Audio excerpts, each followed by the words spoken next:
And then I ended up getting a job and I was working for the post office. And so, fun fact, when I was at college, when I transferred to University of California, Davis, I was working at the post office in San Francisco, which is 75 miles away. So I was working at night. And then I would Crazy. come, It's like an hour and a half, 2 hours away, right? yeah, that's about right. And I would work all night, drive back, take the girls to school or get them ready, at least get them ready to go to the bus stop after a while. And then I would sleep for maybe an hour or two before I went to my class at 10 a.m. That's nuts. That's nuts.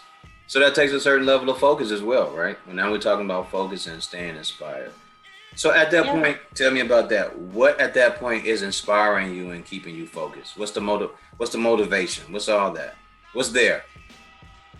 The motivation. So, I mean, of course, this might sound cliche, but my kids definitely are my motivation because I want to set the tone for the next generation so they don't have to work as hard. And then also just my own determination. Like, I am not going to like suffer.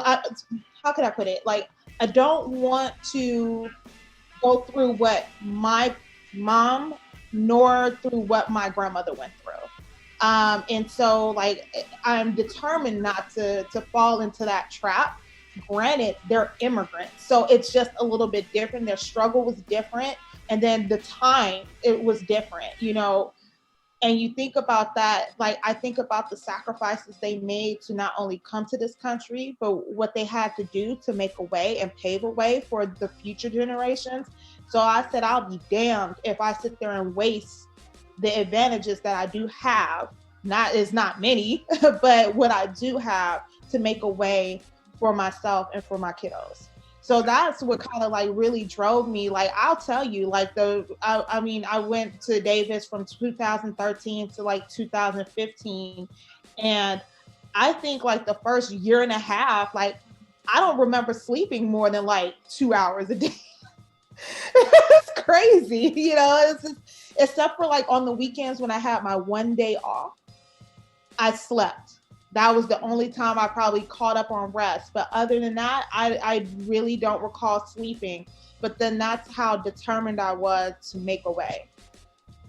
So I did that for years doing music, and one day I finally overdid it, and I had not been eating very well, and I bust my shit, like my head, the back of my head, bust open and everything.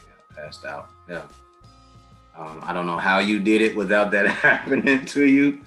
Maybe you were cooking good meals and you were taking care of yourself, but I was not. I was doing the regular music industry diet, and it was not good. And I knew better, but because I was so interested in helping myself, a couple people that I considered brothers and friends, I was determined to make sure that, at some level, money was coming in for themselves as well as me.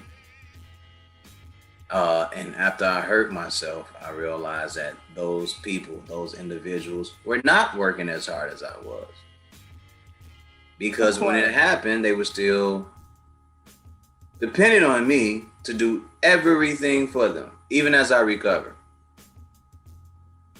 Of course. Even as I recovered. So salute to you and being able to pull that off with an hour of sleep or 2 hours. Because I tried it. And one day when I came home, I was in Chicago, I was chilling out, hanging out with a group of friends. And I was having a drink and I went upstairs to the bathroom and I blacked out. And when I woke up, there was a puddle of blood around me. And I was laying in my own blood. Yep. Yep. And I had to go Oh, to the hospital. I had 6 staples put in the back of my head.